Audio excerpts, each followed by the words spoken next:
Commander is a diverse environment with many fun strategies to enjoy with your friends. Except when someone counters you to death. Some decks are built to test everyone's patience, and today we are going over the most annoying archetypes to play against in Commander. Infect, toxic, poison, poisonous, whatever you want to call it, this is definitely one of the most tilting ways to lose in Commander. In Magic, you lose the game if you ever get 10 or more poison counters on you, and that number does not change in Commander. It's one of the most frustrating alternate win cons because there just aren't that many ways to remove poison counters from a player. And then there's Poison's partner in crime.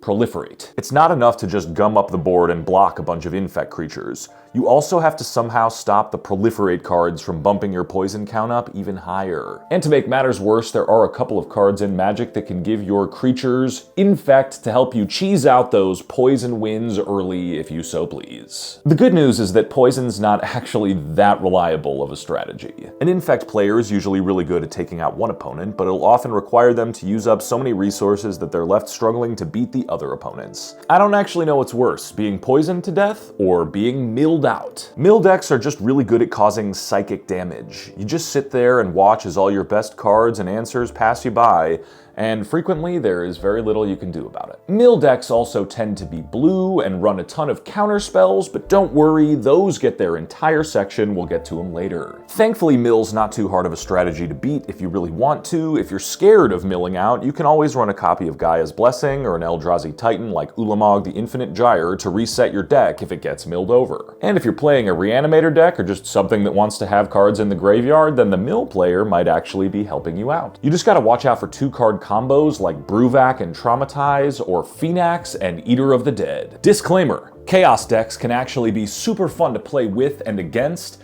but the truth is it all boils down to what kind of game you're trying to have, and sometimes these can lead to unfun ones. Some Chaos players don't even really care what happens. They're just there to watch the whole world burn and make things a little bit more chaotic, which, yeah, sometimes that's a little bit of a bummer, especially if you were hoping for a more kind of strategic or power-oriented game, so don't forget to have good Rule Zero conversations, folks. Maybe the worst thing about Chaos decks is how quickly they can invalidate the decisions that other players have made. You can do everything right in a game, just to have someone resolve a warp world or whims of the fates, and suddenly you have a losing board state and your opponents are way ahead. Lifegain commanders have a ton of support. There are well over 20 different commanders on EDHREC, each with 1,000 or more decks in the Lifegain tag. It is also a pain in the butt to play against these decks. If you're on a fast aggro deck, hate to break it to you, but a Lifegain deck is your natural enemy.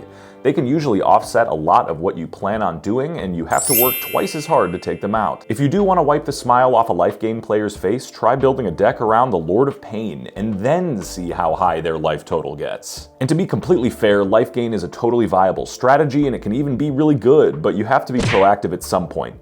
You can't just sit behind a high life total forever. Those are the most annoying versions to play against, the ones that really just stall the game out but don't have much hope of actually winning in the late game. So this is still nowhere near the worst one, but as an Orzhov player, I definitely struggle against all Counterspells decks. These are usually mono blue decks with like 1 or 2 real win conditions and a bunch of cheap, annoying Counterspells. They also tend to run a bunch of mass bounce spells too, so it can be hard to establish a board state against them. I don't mind getting a single spell countered, even though sometimes it does break my heart a little bit. But the thing that breaks my heart a lot is getting every spell counter. Some people just go way overboard on this in casual settings, and it can be a really unfun strategy to play against. It's not like counterspell heavy decks are impossible to beat either. You can try to play at instant speed as much as possible to tax their mana on their own turns, or you can jam one of 100 different uncounterable spells. If you've ever really wanted to stick it to a blue counterspell player, try out the card Thought Distortion.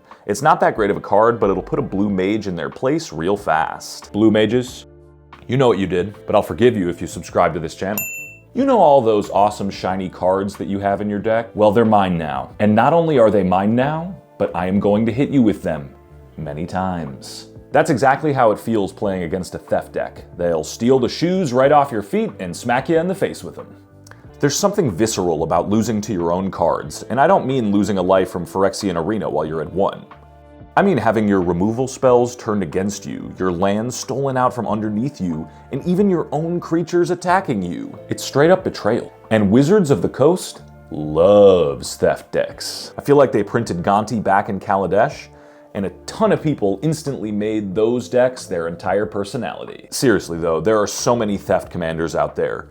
You've got Xanathar from Adventures in the Forgotten Realms, Nathan Drake from the PlayStation's Secret Lair, there's the Gonti from Outlaws of Thunder Junction, there's the Gonti from Ether Drift, there's the original Gonti. Hell, Black Cat from Spider-Man is basically 2 Gontis in a trench coat. They've really been leaning into the theft archetype lately, which truly is a testament to how popular it is with some people. But it's super polarizing for others, which makes it one of the most contentious archetypes in Commander. He's gonna hate on Group Hug at some point, isn't he? And the truth is, I love Group Hug, but I also hate Group Hug. Now, to be very clear, I actually kind of enjoy Group Hug. I love chaos. I love just giving people stuff and seeing what they do with it, and hoping they can close the game out quickly. But frequently, in the wrong hands, this strategy can just be super annoying. Group Hug can be a real strategy, but you need to have control over who you're hugging and when, so your moves can be political and not just willy-nilly. See, there's 2 ways to play Group Hug.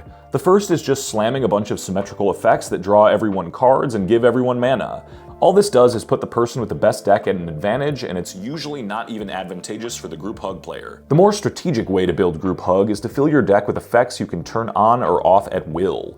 Cards that let you choose who you're helping and when you're helping them. By all means, if Group Hug is your jam, you should totally play it, but make sure that you're being strategic about who you're hugging, and also make sure that I am the one that you are hugging. These last 2 are actually such huge tilters that they're outlawed in most Commander gameplay. When I say land destruction, I'm not talking about acidic slime taking out your blood crypt. I'm talking about Armageddon, taking out all your lands.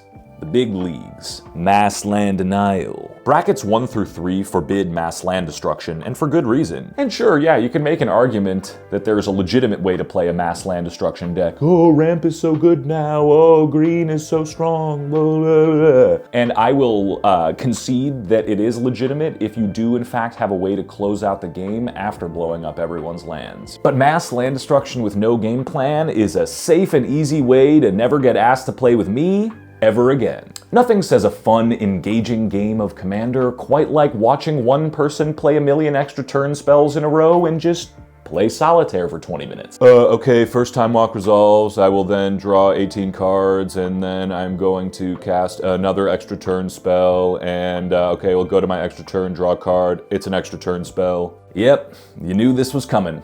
Extra turn decks. The ones that are looking to cast as many time warps and time stretches and time whatevers just so that they can end up casting and expropriate after making you watch for 20 minutes. Extra turn decks just don't let you play the game. At least with Armageddon decks, you can still draw cards and maybe get a board presence going again.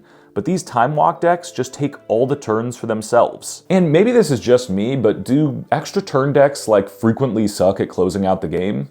You know? It's one thing if you've got a lethal board state and an extra turn or 2 to beef it up a little bit, but so many of these decks just keep spinning the wheels trying to find something to wrap things up with, and they do not find it.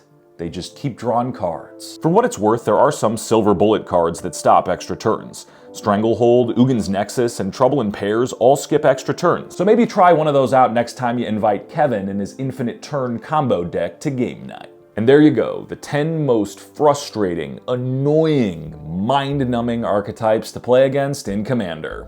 Is there a strategy we missed that you think is really annoying? Let us know down in the comments, and don't forget to subscribe to this channel for more great Commander content. Take care, folks.